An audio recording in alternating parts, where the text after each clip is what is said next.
welcome to the Concern podcast, where we unpack political, socio-economic, and cultural stories shaping our world. I am Emmanuel Taban. Now, on this video, I want us to look at in depth, in a very short time, the current conflict that is happening in Sudan. Now, of late, you've heard and seen so many stories circulating online, on social media, and everywhere about the ongoing conflict in Sudan. And there's so many reports coming out about the crimes that have been committed in Sudan. A report comes out and say about 150,000 to 2,000 people have been killed at the time when the RSF took control of Al-Fasir, the city of Darfur in Sudan. Another report claims that about 460 people were killed alone in hospital in Sudan that was under the control of the RSF, the Rapid Sudan Forces. So in this video, I want to tell us exactly what is happening in Sudan, when it started, and who were the one fighting and over what. So, but before we continue with this video, if this is your first time watching a video on this channel, please subscribe, hit on the notification button, like, comment, and if the videos interest you, share it with your colleagues. It's a way of making this channel grow. So the war that is happening right now in Sudan, it's a war that they're fighting over control of Sudan. Each one of those army generals want to take control of Sudan. And how it is started, the war is actually between a guy who is called the de facto leader of the Sudan Armed Forces, called Abdel Fattah al-Burhan, and is fighting against a leader of a paramilitary group called the RSF, the Rapid Support Forces, called Mohammed Hamdan, or commonly known by his name Hamdi. So the two military generals are fighting over the control of Sudan. But this is not even the start of the main problem. Let's start with how these guys came into this fight. So initially, the leader of Sudan, or the president of Sudan, used to be a guy called Omar Hassan al-Bashir. Bashir took over control of Sudan right from 1986. And Sudan has never had a peaceful transition of power. All that has been happening is that one military leader comes and overthrows the other, takes over control of Sudan. Another one comes. That has been the cycle of taking over leadership in Sudan. So in 1899, Omar Hassan al-Bashir, who was then the leader of Sudan, took over control of Sudan. He was an army general in the Sudanese army, but he led a group of army officers to overthrow the then president of Sudan, or prime minister of Sudan, called al-Mahdi. He took over control of Sudan from 1986, and he has been the leader of Sudan for over 30 years. So in 2019, because the leadership of Omar Hassan al-Bashir was getting weak, and so many people were seeing it as, letting down the country. And therefore, another army general who was within the Sudanese army called, Abdel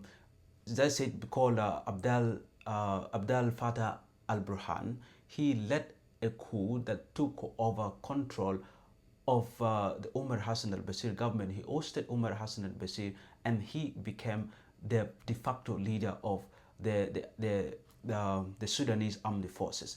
But even that is not still the main issue. I want us to understand how Omar Hassan al-Bashir was ousted. So when Omar Hassan al-Bashir was the president of Sudan, and I want to let you also understand that Omar Hassan al-Bashir is an Arab, and Sudan as a whole has both Arabs and the non-Arab population. So when Omar Hassan al-Bashir was the president of Sudan, there was this conflict right from 2003 that was happening in the Darfur region of Sudan.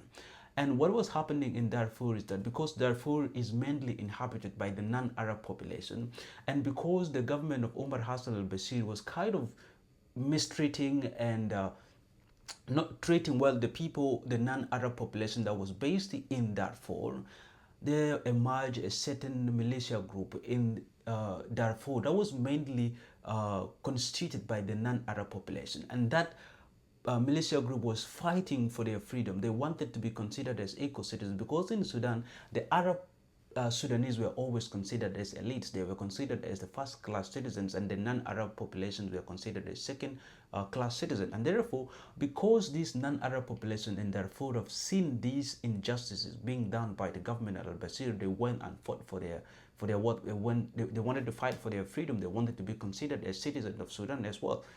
So what happened with Omar Hassan al-Bashir is that there used to be this militia group called Janjaweed that was mainly based in in Darfur. So what Omar Hassan al-Bashir did was that he financed this Janjaweed group to fight against those people that were fighting against his government. So he financed them, and they made these people very strong. So when the Janjaweed was established, Omar financed them, and they went and fought against those militia that were fighting against the Omar Hassan al-Bashir government.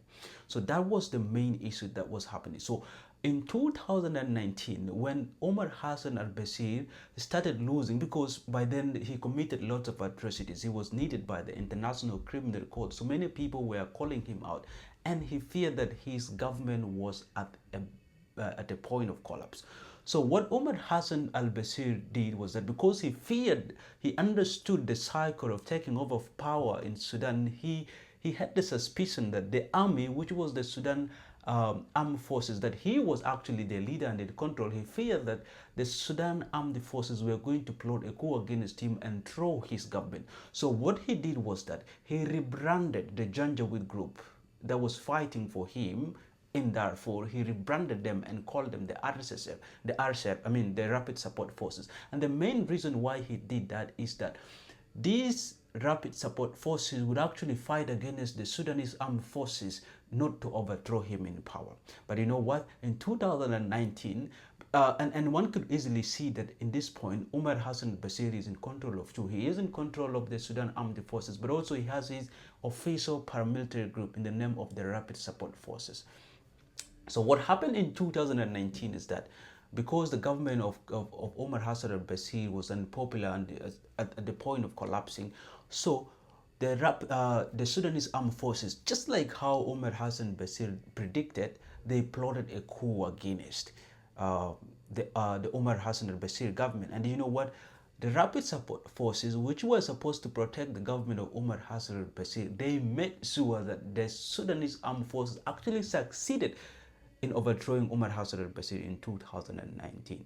So what happened is that the Sudanese armed forces overthrew the government of Omar Hassan al-Bashir. He was in control of the two armies, but all the armies actually betrayed him. He was overthrown in 2019, and what happened is that the Sudanese armed forces under Abdel Fattah al-Burhan, they came into an agreement with the leader of the paramilitary group to call it the RSF, the Rapid Support Forces. They came together and they started forming a coalition government that was to lead Sudan. They actually declared a state of emergency for 3 months from 2019, which also led to establishment of a government that actually lasted for 2 years. So in that government was both the leader of the Sudan Armed Forces called Abdel Fattah al-Burhan, and then Muhammad Hamdan or Hamdi, who was the leader of the paramilitary group. Muhammad Hamdan was made to be the deputy chair of the transitional government, and then the leader, the de facto leader, was the leader of the Sudan Armed Forces, who is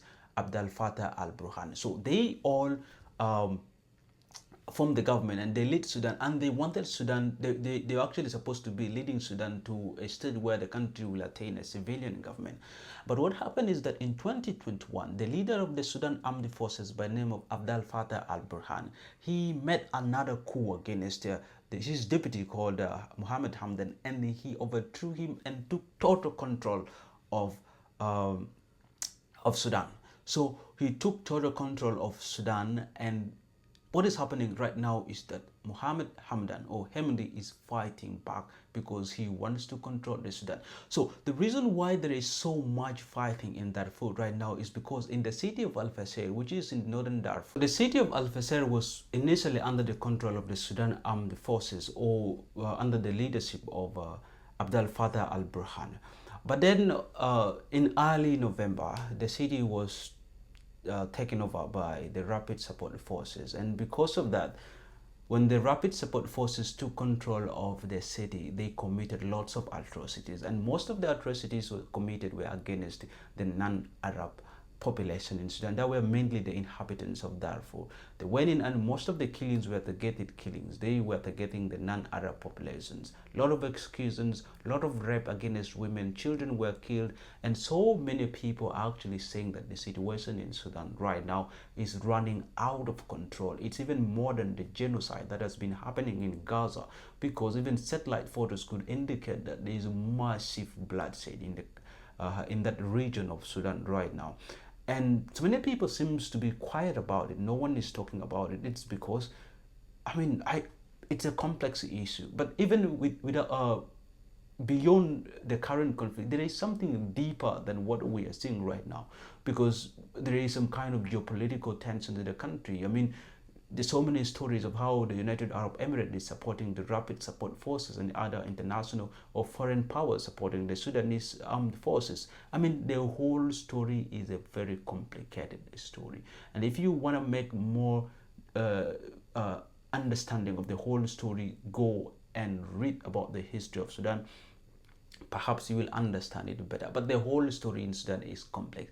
Lot of excuses. So many people have been killed, women raped, young kids, I mean children killed, people killed in hospital. The whole situation is a mess.